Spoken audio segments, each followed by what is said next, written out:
Okay, Todd here with Jeep Speed Shop. What we have here is a 2005 Jeep LJ that we put a late model L99 Camaro and 6L80 automatic in.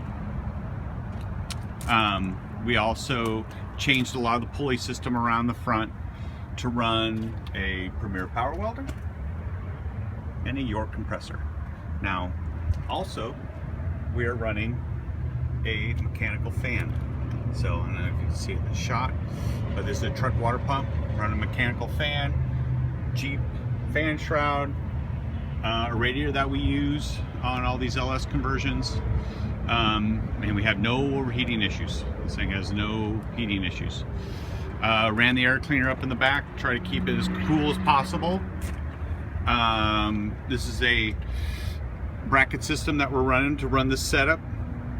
There is a Premier power welder. It's a Chevy truck alternator, and we reuse the Jeep PSC power steering pump, and we just use the Camaro pulley.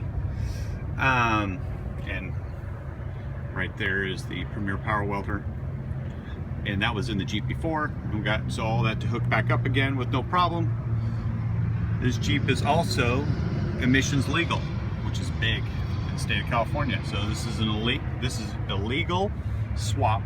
So it's got all 4 cats, all 402s, all the Chevy evap system, all that is working, which is big in the state of California. So a lot was done to this to make this work. We had to 3-link this Jeep because this has working air conditioning also. So in the AC compressor, it's kind of hard to see, but it is down there. So the AC compressor is down at the bottom, and it's working, you know, because you normally would put the AC up here at the top, but we had to notch out the frame, put the air conditioning down below. So it has working air conditioning.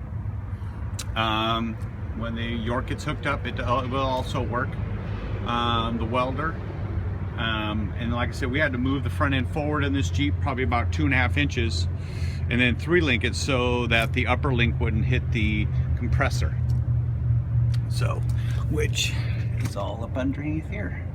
So a lot of work needed to be done to get all this stuff to fit. This is a very tight fit, but it will work. Takes quite a bit of doing, but it can be done. In a stock TJ, a little easier layout, but when you add your compressor, a welder, and a lot of the other things that we did with this, it just makes it a little more difficult, but can be done. Now, this thing also has working tap shift. Also, we'll start it. All of the dash works like factory. It's a little dirty, but tack. All the gauges are working. Oil, coolant, bolts, gas gauge, all that's working. There's our tack. Shut it off, bulb check. You know, there's our check engine light in the stock location. Like I said, this has working tap shift. We put it right there. Red's up, black is down, so it's tap up, tap down. This Jeep also has an Atlas 4-speed, which also fits. So just kind of a quick walk around on this Jeep. A lot of people are asking about LS's. Can be done. They're not easy though. I mean, there's a lot to be considered. The Hemis are a little more of a slam dunk, but now they're getting harder to get. Getting pretty much impossible. So the Chevys are the way to go, and they will work.